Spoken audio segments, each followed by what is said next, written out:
Jamais pareil événement n'était arrivé en public dans l'histoire du pays.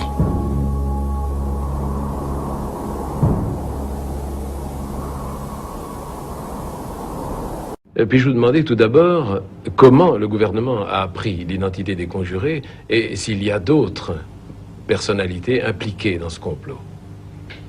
L'identité des conjurés, au moins des 4 qui ont été pendus, a été connue par le fait qu'ils ont été surpris en flagrant délit. Et les autres, il y en aura bien. D'abord, le fait qu'ils ont été dénoncés par les pendus. Et ceux qui sont dénoncés sont en train de dénoncer encore d'autres. Y en a-t-il beaucoup? Bon, on ne sait pas encore parce que justement on est en train de poursuivre l'instruction. Et puis-je vous demander quelles sont les preuves qui ont été apportées au tribunal militaire d'exception qui a statué sur leur cas? En ce matière, il y a les preuves les plus évidentes, c'est les aveux faits par les intéressés eux-mêmes, lors de l'instruction qui a bien longtemps précédé la comparution devant le tribunal spécial. Puis-je vous demander quels sont les faits particuliers qui ont motivé la sévérité du tribunal d'exception? D'abord, c'est une question évidemment qu'on aurait pu poser au tribunal, parce que moi je ne suis pas du tribunal. Vous savez que dans ce domaine-là, le tribunal est toujours indépendant, très indépendant même.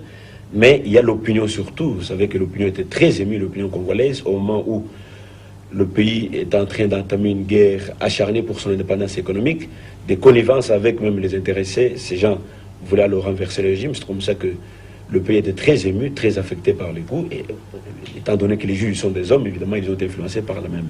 Et puis je vous demandais, ensuite logique, quels sont les faits qui ont empêché l'application de la grâce présidentielle? Je crois que c'est exactement la même gravité à laquelle le gouvernement congolais a en tête, n'est-ce pas, avec en tête son président de la République, attaché au fait, à l'infraction commise par les intéressés. Mais surtout, ce qui est plus grave, c'est la connivence avec les milieux de haute finance étrangères pour renverser le régime. Ces mêmes milieux de haute finance étrangère que nous combattons pour les intérêts supérieurs de la nation.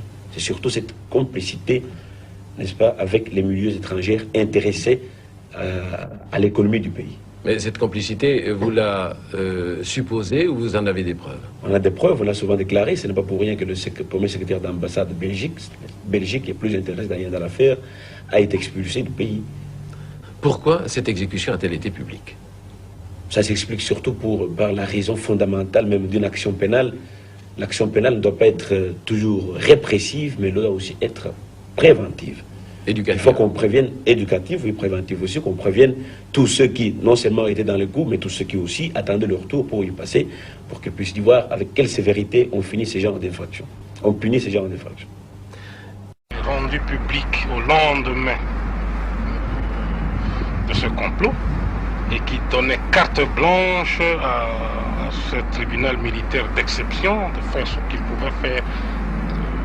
Il était du devoir, n'est-ce pas, des 3 officiers supérieurs qui constituaient cette justice militaire d'exception, d'accepter ou pas que les conjurés aient des avocats pour leur défense. Ce qui a peut-être frappé l'opinion publique en Occident, disons, c'est qu'en démocratie, dans nos démocraties, nous ne pendons pas les politiciens, nous n'exécutons pas les politiciens. Mais, je vous répète encore ici, mon cher ami, nous ne sommes pas des Européens, nous ne sommes pas des Occidentaux, nous sommes plutôt nous autres des Bantous. Et puis, ne croyez pas, parce que nous avons été colonisés par les Occidentaux, que nous sommes devenus par là des Occidentaux, nous restons Bantous, et nous avons nos mœurs, qui ne sont pas le vôtre, qui ne seront jamais les vôtres. C'est dire que la démocratie, telle que nous l'entendons, n'est pas applicable telle qu'elle ici, à votre avis? On peut l'appliquer, mais pas à la lettre, comme chez vous. Quelle est la nuance exacte alors? La nuance, c'est que chez nous, le respect dû à un chef, par exemple, c'est quelque chose de sacré. On ne peut pas jouer ou blaguer avec un chef. Lorsqu'un chef décide, il décide, un point c'est tout. J'ai décidé au nom du haut commandement que nous sommes au pouvoir pour 5 ans. Et un point c'est tout. Il n'appartenait plus à un groupe de politiciens d'aller se mettre du côté des financiers pour provoquer encore des désordres ou des troubles dans ce pays. Ils l'ont fait, il fallait un exemple. Revenons-en. Il est dangereux de faire la grève ici aux États-Unis. C'est très dangereux de faire la grève parce que vous savez bien, nous n'avons pas la démocratie telle qu'américaine, nous n'avons pas le droit de dire tout ce que nous pensons. Nous ne pouvons pas aller à l'encontre de la Constitution. Nous sommes obligés de nous taire, on souffre, mais on ne dit rien. Qu'est-ce que vous risquez en faisant la grève?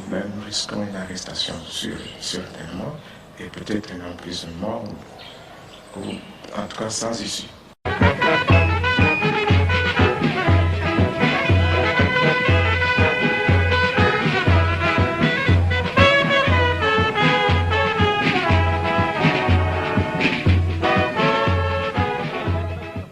Le mot bouddhisme, lorsqu'on en parle, c'est quoi exactement?